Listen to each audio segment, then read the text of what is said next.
자, 이번 시간에 살펴볼 내용 좀 중요한 내용이에요. 정적분으로 정의된 함수. 지난 시간부터 봐오고 있습니다. 자, 딴 거 다 떼버리고 요런 함수를 우리가 봐오고 있잖아요. 그죠? 요 A는 상수라 가정해주세요. 자, A는 상수라 가정하고 요런 함수들 봐오고 있죠. 윗끝 또는 아래끝에 변수가 위치한 그런 함수들, 적분의 형태를 띠고 있는 그 함수들 보고 있고, 그 함수를 이제 미분한 얘기를 해야 됩니다. 자, 보시면 이래요. 지금 요 함수는 t에 대한 함수죠. 변수 t에 대한 함수인데 인테그랄 이런 식으로 걸어버리면은 요 부분이 x에 대한 함수고, 정적분으로 정의된 x에 대한 함수죠. 자, 근데 그 함수를 x에 대해 미분하면 x에 대한 수식이 나오겠죠. 근데 결과가 되게 독특하죠. 요 안에 함수가 그대로 빠져나왔어요. 변수만 지금 x로 바뀌어 적혀 있죠.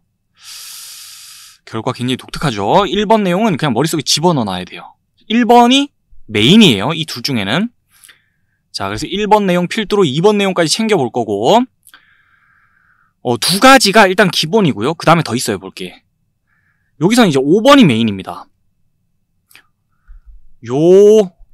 요까지가 함수예요. 정적분으로 정의된 함수. 안쪽이 좀 복잡하게 돼 있죠. 수식이.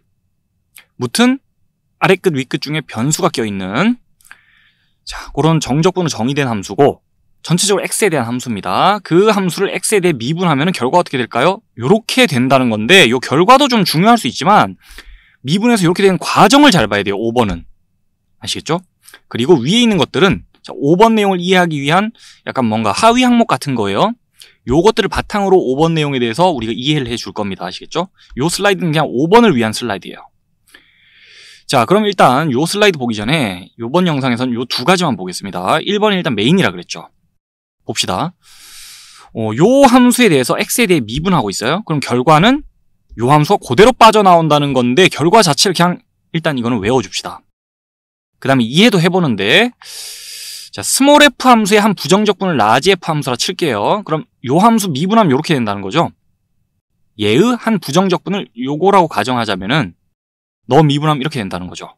자, 그걸 가정에 깔고 요 부분을 그대로 여기로 옮겨왔어요.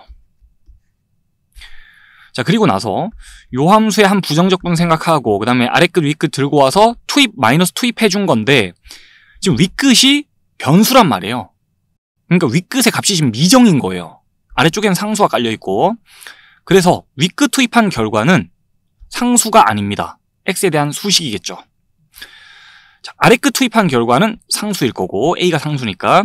그래서 x에 대한 수식과 뒤에는 그냥 상수예요. 그 전체 식이 요 식이고, 요 식이 지금 여기 위치한 거예요. 그걸 x에 대해 미분해야 되는 겁니다. 자, 이걸 x에 대해 미분하자는 거는 얘를 x에 대해 미분하는 거잖아요. 그죠? x에 대해 미분합시다. 그러면 차를 중간에 두고 앞쪽 미분하겠죠. 앞쪽 미분하면 라지 f 미분하면 스몰 f 된다 했으니까 지금 요렇게 될 겁니다. 그죠? 그럼 상수 부분은 미분하면 어떻게 됩니까? 그냥 0이죠. 안 적어도 됐었어요. 스몰 fx 된다는 거예요. 됐습니까? 결과는 요렇게 이해해보면 됩니다. 아, 요 함수 진짜 미분해 봤더니 스몰 fx 나오는구나. 요 함수가 그대로 빠져나오는구나 라는 걸 이해해 본 거예요. 그리고 결과는 외워야 돼요. 요 내용 잘 봐둬야 돼요. 제일 메인이 된 내용이에요. 그 다음에 이제 동그라미 1번과 관련된 예를 한번 볼 건데, 요 지난 시간에 봤던 수식이에요. 자, 요 함수를 우리가 gx라고 내비두고요. g'x 한번 구해봅시다. g'x 구하려면 어떻게 구하면 됩니까? 요 위에 봤던 그런 형태의 함수예요. 지금 인테그랄 상수부터 x까지, 그 다음에 쭉 함수식 들어가 있고 dt. 요거 미분하면 어떻게 되냐고요. 지금 요 함수 미분하면 어떻게 되냐고요. 요쪽이 그대로 나온다니까요. 그대로 나옵니다. 변수만 요렇게 바꿔 적으면 되겠죠. 그죠? 그래서 요 함수가 그대로 나와갖고 도함수가 되거든요. 위에 있는 전체 함수의 도함수는 얘입니다.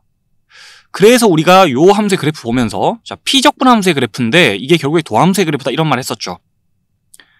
자, 그 얘기를 여기서 이해해 볼 수 있어요. 자, 아무튼 요런 함수 미분하라 그러면 생각할 게 없는 겁니다. 그냥 요 함수가 그대로 튀어나오면 돼요. 변수만 바꿔 적히면 되고. 자, 두 번째 내용 봅시다. 요 부분은 일단 위에서처럼 이해를 해봅시다. 먼저 요 함수의 그 한 부정적분을 라지 ft라고 가정합시다. 위에서처럼. 그러면 요 결과를 생각해 줄 때 한 부정적분 가져오고 그 다음에 윗끝, 아랫끝, 아랫끝, 윗끝을 잘 들고 가서 투입 마이너스 투입하면 되죠. 오케이. 자, 그런데 아랫끝도 윗끝도 지금 변수가 껴있기 때문에 전체적으로 얘도 상수가 아닐 거고 얘도 상수가 아닐 거예요. 맞습니까? 그 상황에서 이제 요 식은 요 식이잖아요. 그죠? x에 대해 미분해야 됩니다. 그럼 결과가 이렇게 되는 걸 확인해 줄 건데 그럼 이걸 지금 x에 대해 미분하자는 건데 x에 대해 미분합니다. 위에는 x에 대해 미분하면은 결과가 어떻게 될지 간단하게 챙겨볼 수 있었지만 지금 이걸 x에 대해 미분하자면 앞부분 미분합니다. 마이너스 앞에 두고 앞부분을 미분하자면 이 결과적으로는 이렇게 되는데요. 이걸 이해하는 데 있어서 합성함수의 미분이라는 그 내용이 들어가기 때문에 이거 수학 투범위를 벗어나요. 자, 그래서 지금 단계에서는 이걸 미분하면 이렇게 된다는 걸 도통 이해하기 힘듭니다. 자, 그 다음에 뒤쪽 부분은 미분하면 이렇게 되겠죠. 그래서 앞쪽 부분이 미분하면 왜 이렇게 되는지를 우리가 정확히 지금 설명할 수 없는 상황이고 그러나 참고서에는 요 함수 미분하면 이렇게 된다고 다 적혀 있거든요. 합성함수 미분은 공부한 적이 없지만 그래도 요 결과는 이렇게 적혀 있더라고요. 모든 참고서에 대부분 이렇게 적혀 있다고 보면 돼요. 그래서 우리가 요 결과는 그냥 봐두고 넘어갑시다. 아하, 요렇게 생긴 함수 미분하면은 자, 요거 투입하고 요거 투입해서 차를 하는 그런 상황이 되는구나 라고 봐두고 넘어가면 돼요. 아시겠죠? 참고사항 한번 봐두고 그 다음에 뭐 얘도 챙겨봅시다. 자, 요 함수 미분하면 어떻게 되냐? x 플러스 1이 퐁당, x가 퐁당하면서 차의 형태로 이렇게 되는구나 라는 걸 한번 봐두고 넘어갑시다. 메인이 되는 건 1번이에요.